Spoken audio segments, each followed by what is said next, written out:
Hello, this is Andrew, aka Fat Mystic Wizard, coming from you from King Travis channel with a top 10 tier 1 archetypes. Now, for those that aren't aware, that the Yu-Gi-Oh history has had a lot of competitive viable decks that have been tier 1 in the past before. Currently, the biggest decks right now are Sky Strikers, Thunder Dragons, and Salamangreats. But what people don't know is that some of the decks that you play with for fun that were at one point actually really broken in the metagame. Some notable examples include Pendle Magicians, um, or some other good ones that aren't on this list for the honorable mentions, like Windups, Inzectors, um, Prophecy, Spellbooks, things like that used to be really good and broken in the meta at this point. And a lot of these decks have had hits on the Forbidden Limitless at one point or another, and just time has proven that they aren't as good as they once were, but they're still good. Now, the rules for this list, they could not have been a fusion of two engines, so no Pepe, no Teledad, because those were not really archetypes, and if they were a mesh of them, so yeah. Also, I'm trying not to include all of one era because, for those that don't know, the Duelist Alliance era gave us a lot of tier 1 archetypes that were viable. So I had to pick and choose a select few, cutting quite a few of them. So, without further ado, we're going to start with the list with number 10, which was Blackwings. A lot of people don't realize that when Blackwings first came out in the TCG, that they were an instant success, as in Japan as well. They only start out with, if I remember, like 3 or 4 cards in Crimson Crisis.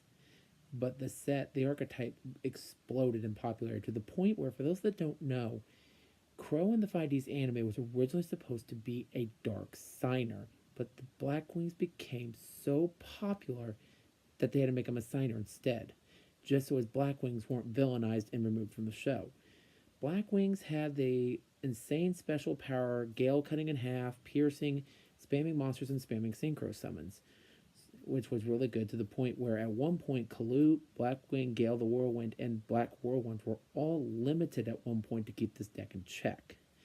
Now the deck doesn't do as much as it did back then, but it is still a very good tier 1 deck in its time. So for my number 9, I have Shaddolls. Now, that was Shaddolls were one of the 4 new competitive viable archetypes introduced in Duelist Alliance, which is one of the best main series sets ever printed, in my opinion, and that has not been taken yet. Shaddolls were a fusion deck that actually had viable strategies. Up until now, fusion decks were really gimmicky because you had to have a polymerization or an archetype fusion spell and 2 specific monsters outside the heroes. And even then, they were just inconsistent and they didn't recur themselves. So if your fusion got stopped, you lost everything. Not when they introduced Shaddolls in the TCG, we had a fusion deck that paid for itself. You had things like Beast that allowed you to draw, Dragon allowed you to pop. The fusions, when they died, reoccurred the fusion spell. One Shaddol fusion allowed you to send monsters from the deck as materials, so you don't have to search specific materials. Shaddolls were really good, and just recently we got El Shaddol Construct back, and that was the linchpin of the entire deck. It was a really good fusion monster, and the fact that they made a fusion monster specifically meant to counter Nether on this list was really funny. So, Shaddolls are my number 9. For number 8, people may not realize this, but Lightsworns used to be a very popular tier 1 deck. Now, they didn't get to shine as long as they should have gotten to shine because of another deck known as Teleport Dark Arm Dragon just destroyed the metagame. And basically, until Teledad was dealt with, Lightsworns didn't get their chance to shine. Lightsworns was a deck that back in the day, JD was just absolutely powerful. Because back then, we didn't have things like Valor or Impermanence or things like that, like multiple warnings and strikes. So Judgment Dragon was a lot more scary of a boss monster. Lila being able to pop and bait out the one counter trap that was viable back then, which was Judgment, was good. And just the ability to have 3 Honest was so powerful. That and Charge of Light Brigade is a TCG exclusive, just boosted the deck even further. So Light Sworns as my number 8. For my number 7, shoutouts to my friend Ben who get multiple invites with this deck, Cleaforts. Cleaforts were probably the first competitively viable pendulum archetype introduced into the competitive card game. Now, why they weren't really pendulum deck, as in the sense you would know, like with Pendulum Magicians, which was an honorable mention and stuff like that on this list, Cleaforts were the first deck that did what pendulums were really supposed to do, give you infinite tribute fodder, infinite materials. Cleaforts got effects based on if they were tribute summoned and if they were tributed with, depending if they were the low levels or the high level ones. And Cleafort Scout searched the whole deck. You had mono that allowed you to draw extra cards. You had 3 vanities, 3 skill drains. The deck was stupidly powerful. Now, over time, the deck got hit with the limiting of Scout, the banning of Cleafort Towers, limiting of Sacrifice. But today, all that's missing is Scout back to 3, and they even got a Link monster, which is actually really good for the deck. If they had 2 Scouts, I think Cleese could probably be Rogue. I mean, while they don't have Vanities Emptiest, they still have a lot of viable cards. So Cleaforts as my number 7. For my number 6, shoutouts to Weasel 201, aka Josh, and Anarchy Missouri, aka Dustin, who for this one, and that's 6 Samurais. Now, for those that don't know, 6 Samurais used to be one of probably the most broken archetypes in the game at one point with their update support in Storm of Ragnarok. They had access to probably one of the dumbest cards ever printed, which was in my top 10 exclusive TCG exclusive, Gateway of the Six. When that card first came out, it was really underwhelming, but then when we got these waves of, special Kazan, special Shan, Synchro Summon, special this, but you had 3 gateways producing so many counters that you could basically make a Shan's attack points infinite, and it would never die out. So Gateway ended up getting limited within 2 weeks of its release, of the archetypes release in the TCG, because back then we had to follow the OCG's ban list. We didn't have separate ban lists. And the OCG had already had to deal with that for almost 3 months. And they say, no, we're limiting Gateway. That needs to go. The TCG ultimately ended up banning Gateway and limiting Shan at one point. And semi-limiting, Shan Smoke Signal. But in the end, everything that's back is pretty much back except for 3 Gateways, which I don't want 3 Gateways in the TCG. I know it wouldn't probably do horribly much in the TCG with all the crap we have, but I do not want 3 Gateways. So for my number 5, I have Gladiator Beast. A lot of people don't remember this archetype because it fell out of favor pretty quickly after the 5Ds era was over. Gladiator Beasts were one of those archetypes that would introduce the tagging out concept. And they were one of the first decks to introduce the concept of contact fusion. Now, while Glad Beasts were really powerful in the beginning, they had things like Heraclinos, Bestiari, Laquiri, and stuff like that. Their real power came in Light of Destruction with the release of Gladiator Beast Geyseris. Whew, that was one heck of a boss monster. The ability to pretty much during every turn pop 2 cards your opponent controls once per turn, if not 2 to 4, do that effect twice in a turn was stupid. And then when you tagged it out, you would just bring out a Murmelio, potentially other things, and just do it all over again. And then we got Gladiator's War Chariot, Gladiator Beast War Chariot, and Tool's Genesis as a TCG exclusive, which just pushed the deck to even more insane levels. Basically, a walking Divine Wrath on legs. This deck proved itself with multiple YCS Shonen Jump championships, as they were called back then, wins and tops.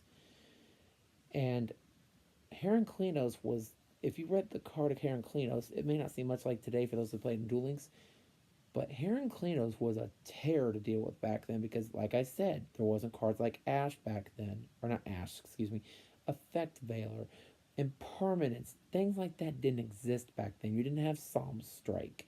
So once Heraclinos hit the field, it was a pain to get rid of, and the ability to just negate any spells or traps to get rid of it was absolutely stupid. So Gladiator Beast as my number 5.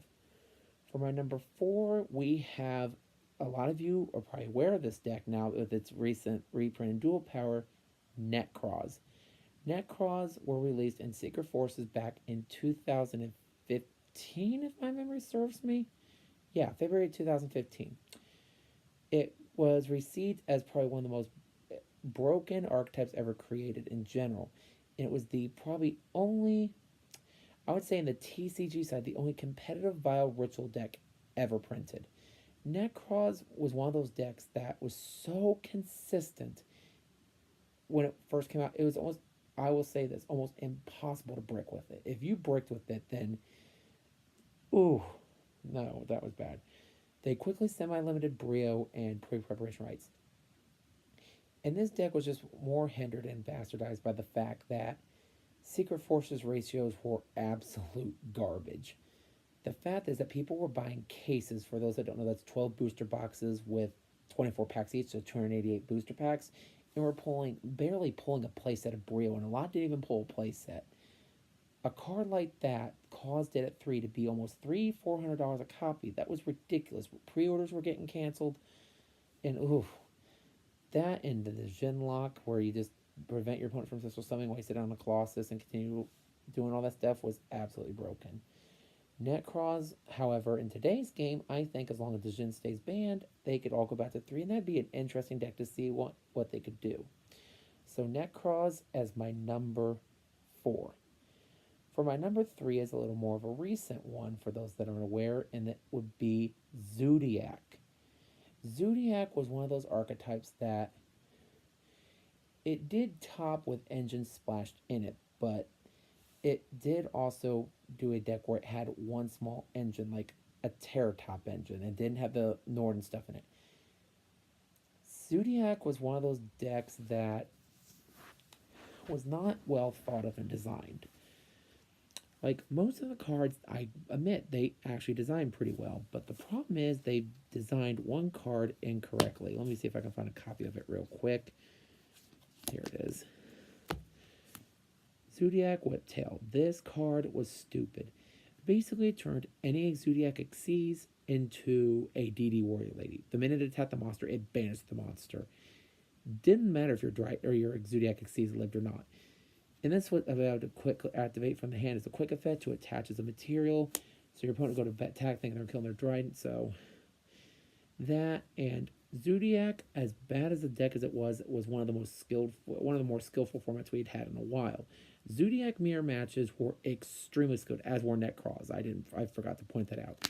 Because you had to think when to go into your Tridents. When you use this and that was actually very important.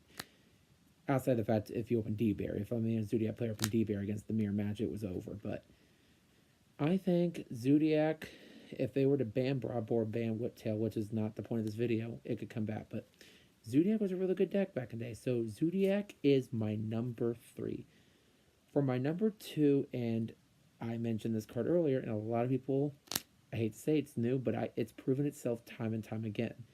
Sky Strikers.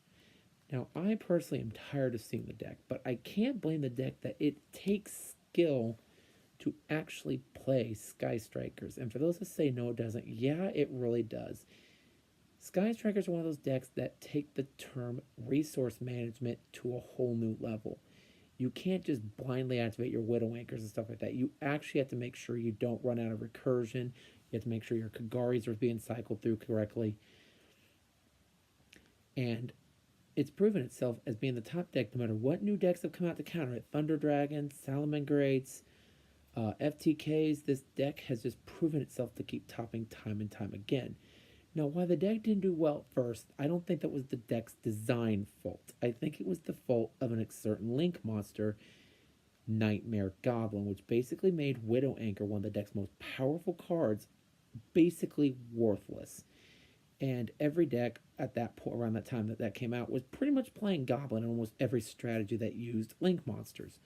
With his banning, I think Sky Strikers got the chance to shine they deserved. So Sky Strikers are my number 2. Now, for my number 1 archetype, tier 1 archetype of all time, that still, even though it's not pure to this day, refuses to die. And for those that know, it is my favorite deck of all time. My number 1 is Burning Abyss, released all the way back in 2014. Burning Abyss came out in Duelist Alliance as well with Shaddolls. Duels, and it had a slow start because people didn't think with the small wave of support it'd have it be good. And then people realized the Astos Force engine, the Vanity's Downward Trapstone engine, like Jeff did, just pushed the deck to whole new levels. Then we kept getting more support and to find out that the deck was extremely viable. Dante was a really good boss monster. Fire Lake was a stupid, powerful removal that plushed you.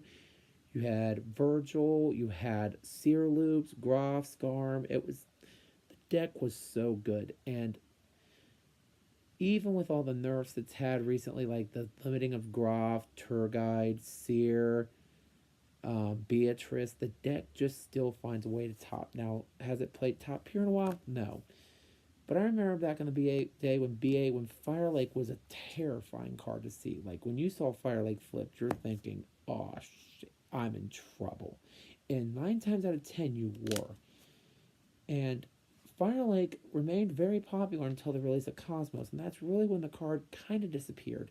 Because after that, not long after that, we got Phoenix Rhino Warrior, and the deck evolved into PK Fire and other variants. So, yeah, those are the top 10 archetypes. Just a little history lesson that some of the decks that you thought were rogue and fun actually at one point were top tier competitive decks. So, yeah, if you guys have any other top tier competitive decks that you archetypes that you remember topping and that aren't as good now, please leave a comment section below. And if you guys have an idea for a video you want us as a team to do, me or one of the other members of the team to do, put those in the comment section below too. We're willing to do video ideas if you guys are throwing them out for us. We're going to try to get a couple videos out, a ban list video we're going to try to do here soon, and a prediction for Relentless Revenge reprints. And maybe a Mega Pack 10 World Promo discussion. So that'll be it for me. That is Fat Mystic Wizard signing out.